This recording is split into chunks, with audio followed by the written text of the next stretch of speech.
जरा सोचो कि आम दुनिया से कटी हुई एक सीक्रेट जगह पर कुछ लोगों को छोटी उम्र से ही खूंखार योद्धा बनने की ट्रेनिंग दी जाए। एक ऐसा योद्धा जो अकेला ही 100 के बराबर हो। कुछ ऐसा ही होता है हमारी आज की कहानी में। कहानी की शुरुआत होती है एक टैटू की दुकान में, जहाँ एक बूढ़ा आदमी एक गैंगस्टर के कंधे पर टैटू बना रहा था। अचानक गैंगस्टर के चेले ने उसे एक लिफाफा दिया जिसमें से काली रेत बाहर निकली। उन कुंडों को इसका मतलब नहीं पता था, लेकिन उसे देखते ही वो बूढ़ा आदमी वहीं जमा का जमा रह गया। उसने बताया कि काली रेत का मतलब है कि दुनिया के सबसे खतरनाक निंजा आने वाले हैं। कई साल पहले उसका सामना इन योद्धाओं से हुआ था और वो जानता है कि ये कितने खूंखार होते हैं। फिर उसने अपनी छाती का बरसों पुराना घाव दिखाया। असल में इस बूढ़े आदमी का दिल दाईं तरफ है और यही कारण था कि वो निंजा के उस वार से बच गया था। अचानक एक आदमी का सर धड़ से अलग हो गया और चारों तरफ डर का माहौल फैल गया। तभी छत से एक तार गिरी और उसने एक आदमी को ऊपर खींच लिया। जब वो वापस आया तो उसके शरीर के टुकड़े हो चुके थे। ये निंजा हमेशा अंधेरे में छिपकर वार करते थे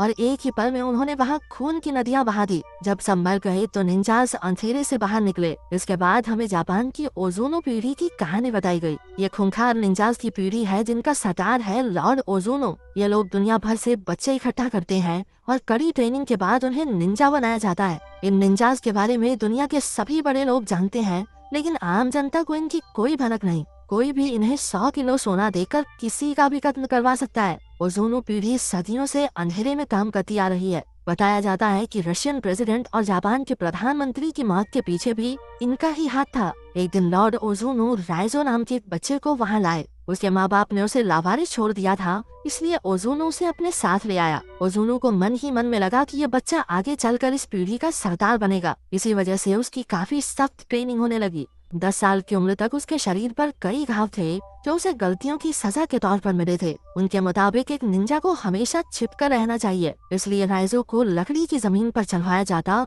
और अगर हल्की सी आवाज भी हुई तो ओज़ोनो उसके पैर पर जोर से वार करता। रात को वो दर्द की वजह से सो तक नहीं पाया, लेकिन तभी किरिको नाम की एक लड़की ने आकर उसके घाव पर मलहम लगाई। वो भी उसकी तरह निंजा ट्रेनिंग ले रही थी। वहाँ सबको सिखाया जाता था कि किसी भी तरह के इमोशंस को अपने अंदर से निकाल कर फेंक दो, लेकिन किरिको सबसे अलग थी। उसे लोगों को मारना बिल्कुल गलत लगता था। जैसे जैसे वक्त बीतता गया, राइजो और किरिको बड़े होते गए, लेकिन दोनों में कोई खास बातचीत नहीं हुई। वो दोनों सिर्फ दूर से ही एक दूसरे को देखते थे। राइजो अब ओज़ोनो पीढ़ी का सबसे काबिल निंजा बन गया था, लेकिन अपने सीनियर ताकेशी का सामना करते हुए वो हार गया, क्योंकि ताकेशी ने धोखे से वार किया था। उसे बचाने की जगह ओज़ोनो ने राइजो को ही कमजोर कहकर बेइज्जत कर दिया। उसने राइजो के पेट में अपनी उंगलियों से जोरदार वार किया और वो बेचारा दर्द से कराहने लगा। अगली सुबह ओज़ोनो ने देखा कि राइजो फिर से ट्रेनिंग के लिए तैयार था। उसकी लगन देखकर ओज़ोनो काफी खुश हुआ। जल्द ही राइजो ने अपने सारे विरोधियों को आंख बंद करके भी हरा दिया,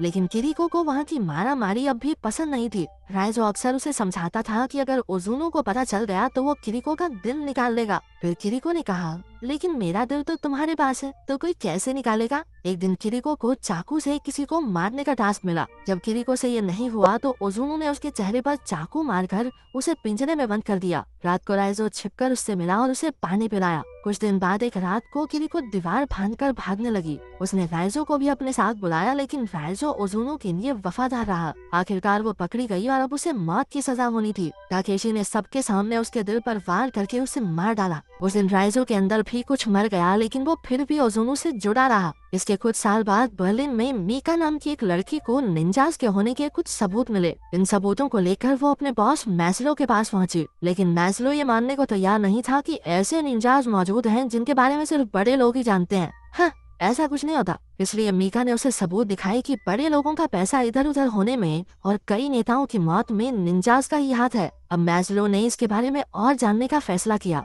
उन्हें पता चला कि सेबैस्टियन नाम के एक जासूस ने भी ऐसे सबूत इकट्ठा किए थे, लेकिन जल्द ही उसे काम से निकाल दिया गया और किसी ने उसका खून कर दिया था। उधर राइजो भी किसी खास काम के लिए बर्लिन में था। वो एक सुनसान से घर में अकेला था और हर सुबह कड़ी ट्रेनिंग करता। एक दिन वो कपड़े धोने की दुकान पर गया, जहाँ उसे एक औरत दिखी। उसे देखते ही राइजो समझ गया कि वो भी एक निंजा है। उसी वक्त दोनों ने एक दूसरे पर वार किया और एक जबरदस्त लड़ाई शुरू हो गई। कुछ देर बाद हमने देखा कि राइजो उस लड़की को एक वॉशिंग मशीन में भर के चला गया था। उधर मीका उस जासूस की पत्नी से मिलने पहुंची जिसे निंजास के सबूत मिलने पर मार दिया गया था। उस औरत ने बताया कि यूं तो उसका पति काफी हिम्मत वाला था, लेकिन उस घटना के बाद वो इतना डर गया कि घर के हर खिड़की दरवाजे पर कम से कम 2 ताले लगा कर रखता। घर के हर कोने में रोशनी रहती थी। उसने परछाइयों के लिए कोई जगह छोड़ी ही नहीं कि कहीं कोई निंजा ना आ जाए। लेकिन उस रात जब वो आए तो बत्तियां अपने आप ही बंद होने लगी। अगले दिन मीका के ऑफिस में एक ऑफिसर आया क्योंकि वो ऐसी चीजों के बारे में ज्यादा सोच रही थी जो उसके काम की थी ही नहीं। उस रात मीका ध्यान से घर लौटी, लेकिन उसने देखा कि पूरी गली में ही लाइट नहीं थी। वो फिर भी अपने घर में घुसी और उसी वक्त एक निंजा ने उस पर हमला कर दिया। हैरानी की बात तो ये थी कि एक दूसरे निंजा ने उसकी जान बचाई और सारे कातिलों को खत्म कर दिया। ये कोई और नहीं बल्कि राइजो ही था। हमने देखा कि इससे पहले अपने मिशन पर राइजो ने अपना सारा गुस्सा निकाला और बड़ी बेरहमी से उस आदमी का कत्ल कर दिया। इस मिशन के बाद वो छत पर बाकी निंजाज से मिलने गया। लॉर्ड ओजुनु ने कहा कि उसे राइजो पर गर्व है, लेकिन अचानक राइजो ने उस पर हमला कर दिया और उसकी आंख और चेहरे को चीर डाला। उसके साथ के निंजाज ने लीडर पर हमला करने की वजह से उसे काफी जख्मी करके छत से नीचे फेंक दिया। खुशकिस्मती से राइजो पानी में गिरकर बच निकला। उस दिन के बाद राइजो ने निंजाज के खिलाफ काम करना शुरू कर दिया और उनके हर मिशन को चौपट किया। उसने मीका की जान भी इसीलिए बचाई थी। इसके बाद दोनों एक होटल में पहुंचे और अपने कपड़े बदले, क्योंकि निंजा खास सूंघने की शक्ति से इंसानों तक पहुंच जाते हैं। फिर मीका ने मैज़लो को बताया कि वो तो राइजो के साथ है, लेकिन मैज़लो को तो राइजो को पकड़ने के ऑर्डर्स मिले थे।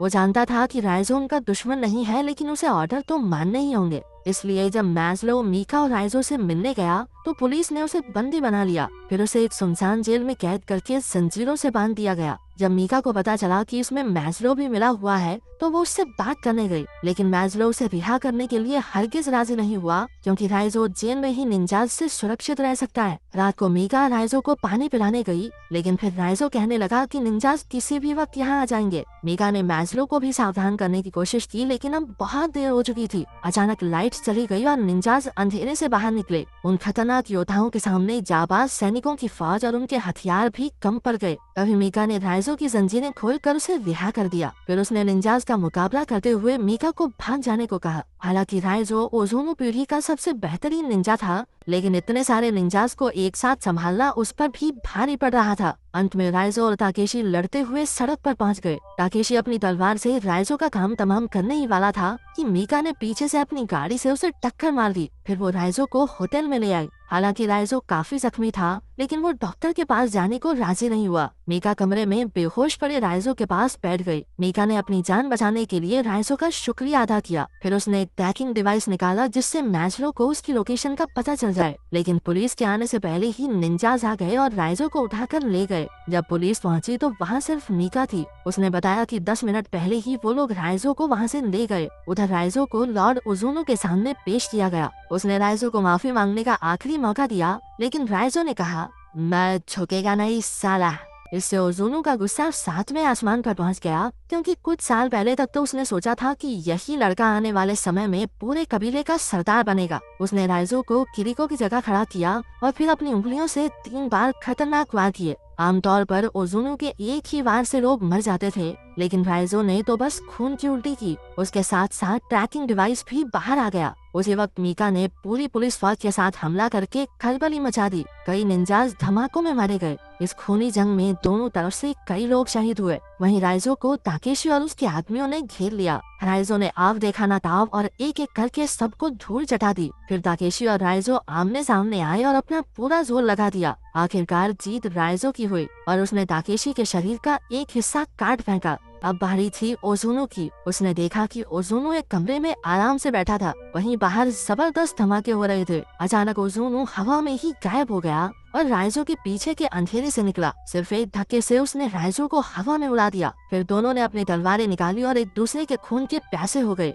ओज़ोनो ने एक बार फिर उसे माफी मांगने का मौका दिया और कहा कि वो राइजो का बाप है, वो ही उसे वहाँ लेकर आया था और बचपन से आज तक पाला है। लेकिन राइजो ने जवाब दिया कि वो किसी का बेटा नहीं, और ओज़ोनो को खत्म करके ही वो आजादी की पहली सांस लेगा। फिर वो ओज़ोनो पर लपक पड़ा, लेकिन वो एक बार फिर से गायब हो गया। तभी मीका राइजो की मदद करने पहुंची। मौका देखकर ओज़ोनो ने पीछे से मीका की छाती की तलवार आर पार कर दी। ये देखकर राइजो को याद आ गया कि कैसे इन दरिंदों ने उसके बचपन के प्यार किरिको को मार डाला था। गुस्से से भरकर राइजो ने एक ही झटके में अपनी तलवार से ओज़ोनो के 3 टुकड़े कर दिए। राइजो मीका को बाहर लाया और डॉक्टर्स ने उसे देखा। पता चला कि मीका का दिल दरअसल दाईं ओर है, इसलिए वो बच जाएगी। आखिरकार राइजो ने एकेडमी की दीवार फांदी और वैसा ही किया जैसा किरिको चाहती थी। इस तरह वो किरिको को अपने दिल में बसाए वहाँ से चला गया।